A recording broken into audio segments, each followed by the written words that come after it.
अस्सलाम वालेकुम बच्चों। आज पीर यकम फरवरी सन 2021। आज हम उर्दू में नया सबक पढ़ने जा रहे हैं। सबक नंबर 20, सब्र का फल।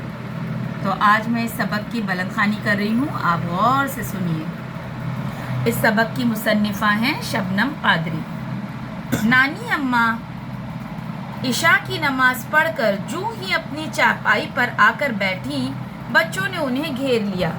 सब एक साथ चिल्लाने लगे, नानी अम्मा कहानी, नानी अम्मा कहानी। सुनाती हूँ, ज़रा दम तो लूँ। और तुम लोग इस तरह शोर मचाओगे तो कैसे सुनाऊंगी। अच्छा, चिड़ीमिड़ी चुप। अस्मा ने मुंह पर उंगली रखते हुए कहा। सब बच्चे खामोश हो गए। नानी अम्मा ने खंखार कर गला साफ किया और पूछा, बताओ कौन सी कहानी सुनोगे। परियों की कहानी, आरिफ बोला। नहीं, जादूगर की, रशीदा बोली।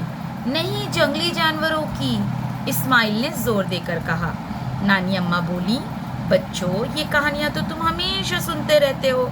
आज मैं तुम्हें एक ऐसे पैगंबर की सच्ची कहानी सुनाती हूँ जो बहुत सब्र वाले थे। तमाम बच्चे हाथ बांधकर बैठ गए और नानी अम्मा ने कहानी सुनाना शुरू किया। हज़रत अय्यूब अलैहिस्सलाम अल्लाह के एक पैगंबर हो गुजरे हैं।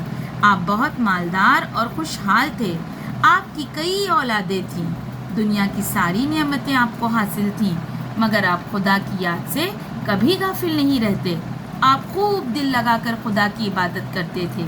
हज़रत अय्यूब अलैहिस्सलाम की ख़ास खूबी ये थी कि आप अच्छे दिनों में खुदा का शुक्र अदा करते और मुश्किल वक्त में सब्र से काम लेते। कभी किसी बात की शिकायत ना करते। बच्चों, अल्लाह हमेशा अपने नेक बंदों का इम्तिहान लेता है। हज़रत अय्यूब अलैहिस्सलाम भी अल्लाह के नेक बंदे थे। एक मर्तबा अल्लाह ने आपको बड़े सख्त इम्तिहान में डाल दिया। अचानक मुसीबत की ऐसी आंधी चली कि आपके हरे भरे खेत उजड़ गए, खलियान अनाज से खाली हो गए, सारे मवेशी मर गए, बच्चे बीमार पड़ गए। बीमार भी ऐसे कि एक एक करके सब गुजर गए। माल और दौलत ख़त्म हो गई। कुछ दिनों बाद आप भी सख्त बीमार हो गए। आपको कोढ़ का मर्ज लाहक हो गया, बदन में कीड़े पड़ गए। हज़रत अय्यूब अलैहिस्सलाम की ये हालत देखकर दुनिया वालों ने आपसे मुंह मोड़ लिया, रिश्तेदारों ने भी नाता तोड़ लिया। अगर कोई आपके साथ था तो वो आपकी नेक और पाकबाज बीवी थी। वो रात दिन आपकी खिदमत और देखभाल में लगी रहती, ढारस बंधाती, मेहनत मजदूरी करके अपने दुखियारे शौहर के लिए खाने पीने का बंदोबस्त करती। हज़रत अय्यूब अलैहिस्सलाम ने मुसीबत और परेशानी के इन हालात में भी खुदा की इबादत तर्क ना की।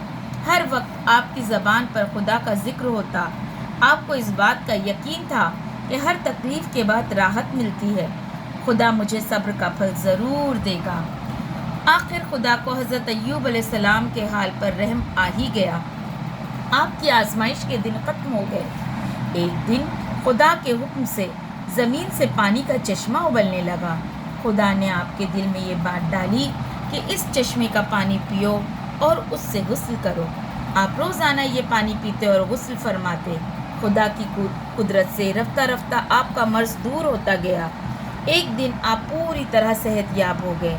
आपके खेत भी हरे भरे हो गए, बागों में बहार आ गई, दौलत वापस मिल गई, गम के बादल छट गए, ज़िंदगी में खुशियाँ लौट आईं।